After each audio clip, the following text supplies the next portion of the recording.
નમસ્કાર, દૂરદર્શન સમાચારમાં આપનું સ્વાગત છે. બપોરના બુલેટિનના સમાચારોમાં બિહાર વિધાનસભા ચૂંટણીની તારીખો ચૂંટણી પંચે જાહેર કરી છે.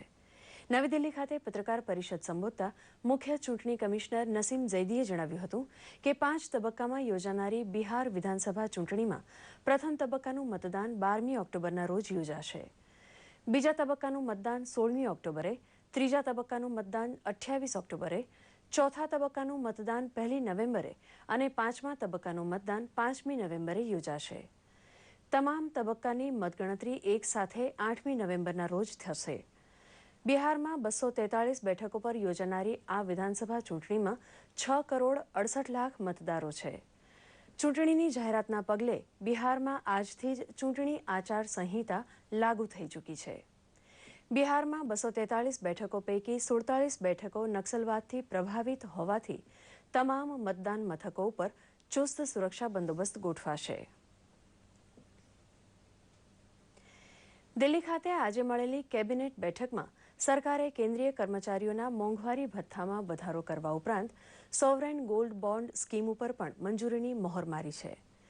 બેઠક બાદ માહિતી આપતા નાણામંત્રી અરુણ જેટલીએ જણાવ્યું હતું કે કેન્દ્રીય કર્મચારીઓના મોંઘવારી ભથ્થામાં 6% વધારો કરાતા ભથ્થું 113%થી વધીને 119% થયું છે. આ વધારો 1 જુલાઈ 2015થી લાગુ કરાશે. આ વધારાથી 45 લાખ કેન્દ્રીય કર્મચારીઓને અને 55 લાખ પેન્શન ધારકોને ફાયદો થશે. કેબિનેટે સોવરેન ગોલ્ડ બોન્ડ સ્કીમ અને ગોલ્ડ મોનેટાઇઝેશન સ્કીમને પણ મંજૂરી આપી છે. ગોલ્ડ બોન્ડ ખરીદીને નાગરિકો તેના પર વ્યાજ મેળવી શકશે. આ માટે સોનું ખરીદવાની જરૂર રહેતી નથી. ગોલ્ડ મોનેટાઇઝેશન સ્કીમ હેઠળ નાગરિકો તેની પાસે રહેલું સોનું બેંકમાં ડિપોઝિટ કરાવી તેના પર વ્યાજ મેળવી શકશે. આ ઉપરાંત કેબિનેટે સ્પેક્ટ્રમ ટ્રેડિંગ પોલિસી અને ઓફશોર વિન્ડ એનર્જી પોલિસી ઉપર પણ મંજૂરી મારી છે. નવસારી જિલ્લામાં આજે સવારથી વરસાદે માછા મૂકતા ગરમી અને બફારાથી ત્રાસી ગયેલા નાગરિકોને રાહત થઈ છે. નવસારી શહેર સહિત સમગ્ર જિલ્લામાં સવારથી ધીમી ધારે વરસી રહેલા વરસાદથી ખેડૂતો આનંદમાં આવી ગયા છે.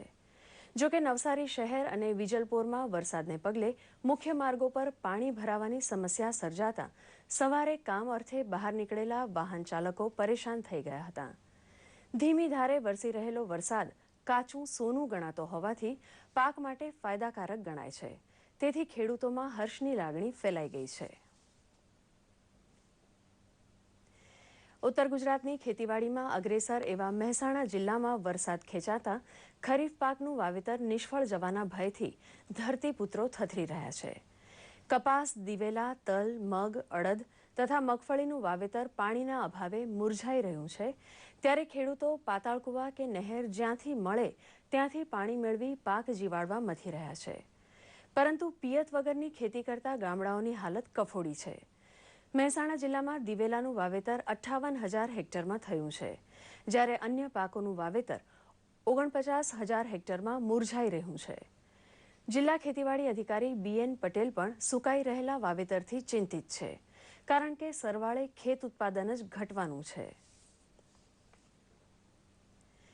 સુરત મહાનગરપાલિકાની આગામી ચૂંટણી લડવા માંગતા ભાવિ ઉમેદવારોની દાવેદારી તપાસવા સાથોસાથ વોર્ડ દીઠ મતદારના મૂળનો ક્યાસ કાઢવાની કવાયત ભાજપના મોવડીઓ દ્વારા હાથ ધરાઈ હતી, જેમાં કાર્યકરો મોટી સંખ્યામાં ઉમટી પડ્યા હતા.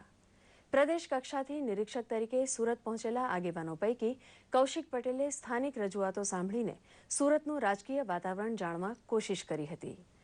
નિરીક્ષક કૌશિકભાઈએ જણાવ્યું હતું કે ઉમેદવારની સચોટ પસંદગી માટે નાનામાં નાના કાર્યકરનું સૂચન પણ ધ્યાને લેવાય તેવી પારદર્શક સુનાવણી નિરીક્ષકોની 2 ટીમ દ્વારા હાથ ધરાશે.